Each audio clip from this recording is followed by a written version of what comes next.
안녕하세요. 홀덤을 사랑하시는 시청자 여러분.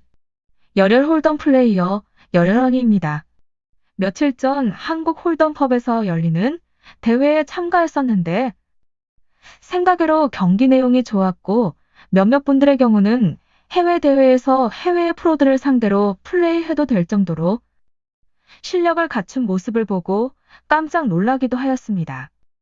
저 또한 각성하고 더 많은 경험과 노력을 해야겠다는 생각을 하게 되는 그런 대회였고 즐거웠습니다. 자, 그럼 오늘도 열혈언니와 함께 홀덤 공부할 준비가 되셨나요? 바로 시작해 보도록 할게요. 오늘 배울 내용은 시덴고 엔드게임 시스템입니다. 짧게 세이지라고 불리죠.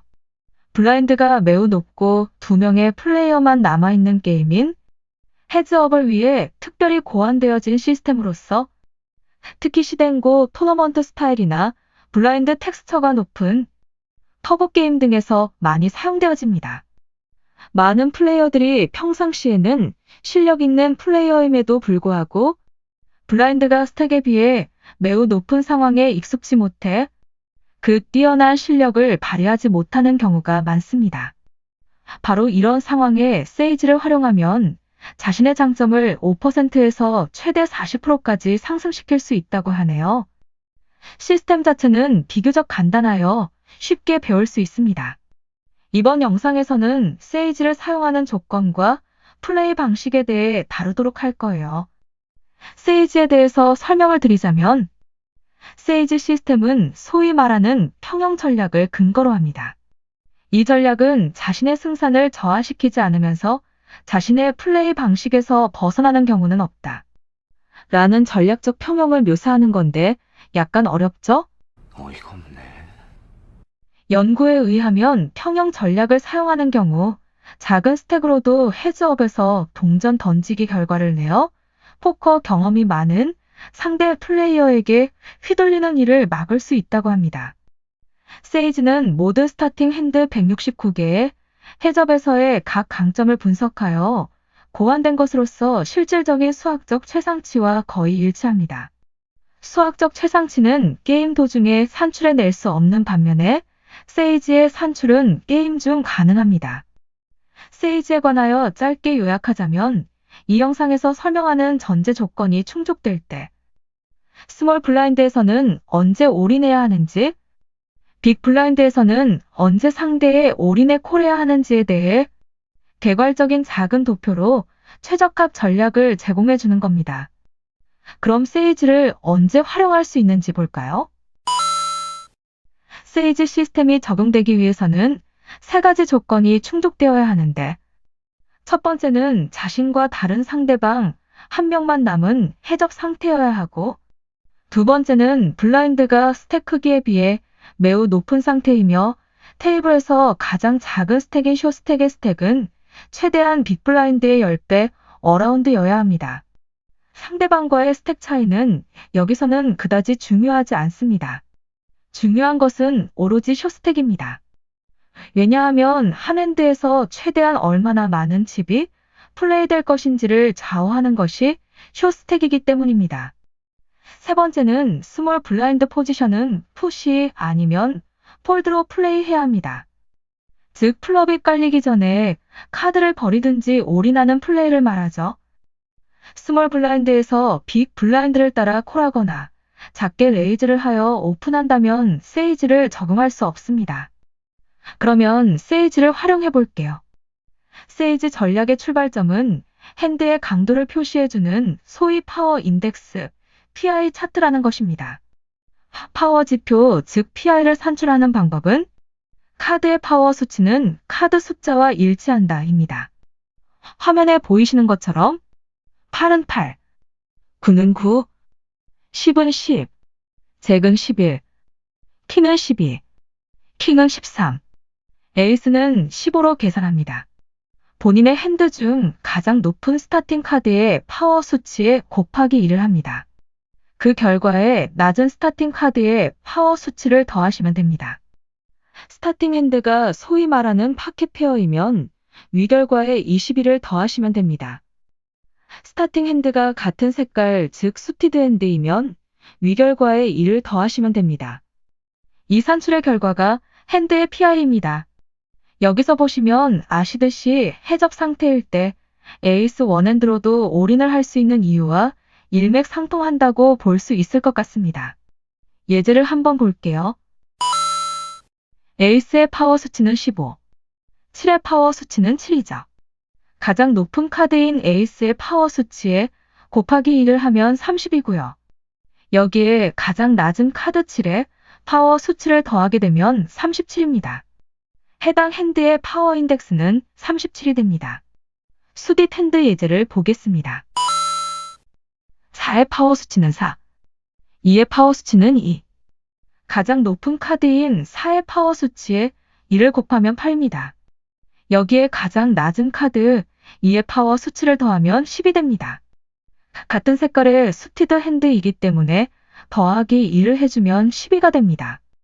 해당 핸드의 파워 인덱스는 12가 됩니다. 파켓 페어 예제를 보겠습니다.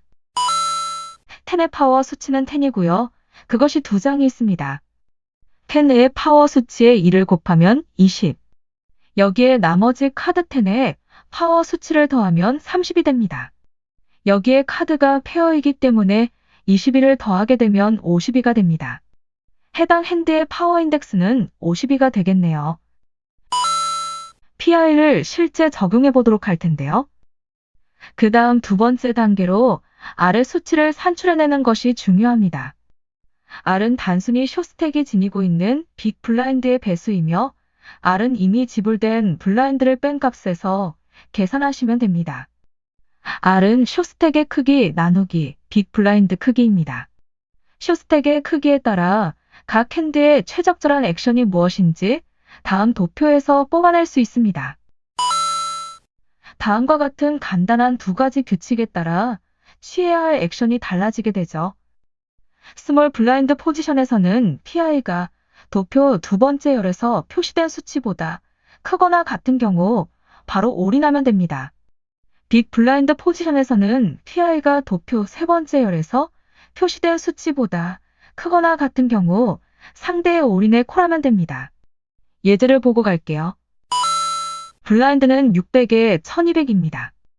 스몰 블라인드의 스택은 3400이고 빅 블라인드의 스택은 14800이라고 가정했을 때 플레이어 1의 핸드는 킹 7. 파워 인덱스, 즉 파워 수치를 살펴보면 킹의 수치는 13입니다. 여기에 곱하기 1을 하시면 26이 됩니다. 여기에 7을 더하게 되면 33이 됩니다. 플레이어 1의 PI는 33이 됩니다. 플레이어 2의 핸드는 파켓 듀스. 파워 인덱스, 즉 파워 수치를 살펴보면 2의 수치는 2. 여기에 곱하기 2하면 4. 여기에 2를 더하고 그 다음 파켓일 때 21을 추가적으로 더하게 되면 플레이어 2의 PI는 28이 됩니다. 다음은 R을 구해야겠죠? 플레이어 1이 가진 스택이 가장 적기 때문에 플레이어 1이 가진 스택과 빅블라인드를 나눠보면 3이 나오네요. 도표에 기재된 플레이어 1의 수치는 R이 3인 경우 즉 20입니다. 즉 파워 인덱스가 20이 이상인 경우는 올인해야 한다는 말이죠. 여기서의 파워 인덱스는 33으로서 22보다 크므로 올인을 합니다. All-in. 도표에 기재된 플레이어 2의 수치는 R이 3인 경우 24입니다. 파워 인덱스가 이 값보다 크거나 같으면 플레이어 1의 올인을 대응할 수 있겠죠. 이 경우는 파워 인덱스가 28이므로 상대의 올인에 콜하는 게 맞습니다. Call. R의 산출은 항상 두 스택 중 작은 스택 기준이므로 동일합니다. 조금 더 이해를 돕기 위하여 또 다른 예제를 하나 더 볼게요. 블라인드는 300에 600입니다. 스몰 블라인드는 3400, 빅 블라인드는 14800 스택을 가지고 있습니다. 앞선 예제와 동일하게 플레이어 1의 파워 인덱스, 즉 PI는 33입니다. 플레이어 2의 파워 인덱스 28이고요. R을 다시 구해봐야겠죠? R은 숏스택인 플레이어 1이 가진 스택인 3400 나누기 빅 블라인드 600을 나누면 됩니다. 나누어 보니 6이 나오네요. 상황의 앞 예제에서와 비슷하긴 하지만 블라인드가 반 정도밖에 안 됩니다. 이는 R이 3에서 6으로 커졌다는 말이죠. 플레이어 1의 도표 수치는 25이므로 파워 인덱스가 25 이상이면 올인해야 한다는 뜻입니다. 파워 인덱스가 33으로 25보다 크므로 올인합니다. All in. R이 6인 경우 플레이어 2의 도표 수치는 29입니다. 파워 수치가 이 값보다 크거나 같은 경우 플레이어 1의 올인에 대응할 수 있습니다. 이 경우는 파워 인덱스가 28로 명백히 29보다 낮으므로 콜할 수 없습니다. 따라서 카드를 버려야 합니다. Fold.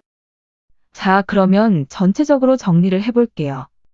이래서 다루었던 도표를 공부해보면 블라인드가 높아지면 많은 플레이어들이 매우 조심스러워지므로 이런 플레이어들을 상대로 이 글에서 다루었던 세이지 시스템을 이용하여 장점을 확연히 늘릴 수 있다는 것을 느끼셨다면 이번 영상은 성공입니다. 여기서 항상 주의해야 하는 것은 세이지를 엄격한 조건 하에서만 적용해야 한다는 것입니다. 플레이어 중 한 명의 스택이 빅 블라인드의 10배 이하밖에 안 되는 해접에서 빅 블라인드 포지션에서 올인에 콜할지 아니면 스몰 블라인드 포지션에서 직접 올인할 것인지 결정해야 할 때 PR 차트, 즉 파워 인덱스를 이용하여 본인의 플레이에 적용할 수 있으실 것이고 앞서 말씀드린 것과 같이 현재 본인의 실력보다 약 5%에서 40%까지 실력을 향상시킬 수 있다고 하니 플레이 시 유용하게 사용해 보시기 바랍니다. 이번 영상은 여기까지고요. 아쉽게도 다음 영상의 주제는 아직 정하지 못했습니다. 최대한 토너먼트 위주로 질 좋은 컨텐츠로 준비하도록 하겠습니다. 요즘 새로운 컨텐츠를 준비 중인 게 있는데요. 많은 분들이 토너먼트로만 방송을 하시고 있고 저 또한 너무 토너먼트 위주로만 방송 컨텐츠를 만들었던 것 같습니다. 원래 홀덤 토너먼트는 부가적인 명예와 네임밸류를 위한 것이라고 생각을 하는데요. 피라이비, 탐드완 등 플레이어들이 토너먼트만 하는 것 아니잖아요. 홀덤에서 캐시, 즉 링게임을 빼놓을 수 없고 링게임에 관련한 정보들이 많이 부족한 것 같아서 제가 직접 플레이하고 뱅크롤을 쌓아가는 모습, 캐시 링게임을 플레이할 때 주의할 점 10개명도 만들어서 올리려고 하고 있고 저의 수익 EV 그래프를 보여드리면서 방송을 만들려고 테스트 중인데 이 부분이 시기가 안 좋은 것 같아 현재 대기 중에 있습니다. 직접 플레이하는 걸 보여드릴지 아니면 핸드 히스토리로 설명을 해드리는 게 좋을지 많은 생각에 잠겨 있습니다. 아무튼 조만간 정리되면 업로드 혹은 공지해드릴게요. 구독 안 하신 분은 구독과 좋아요 꼭 눌러주시고요.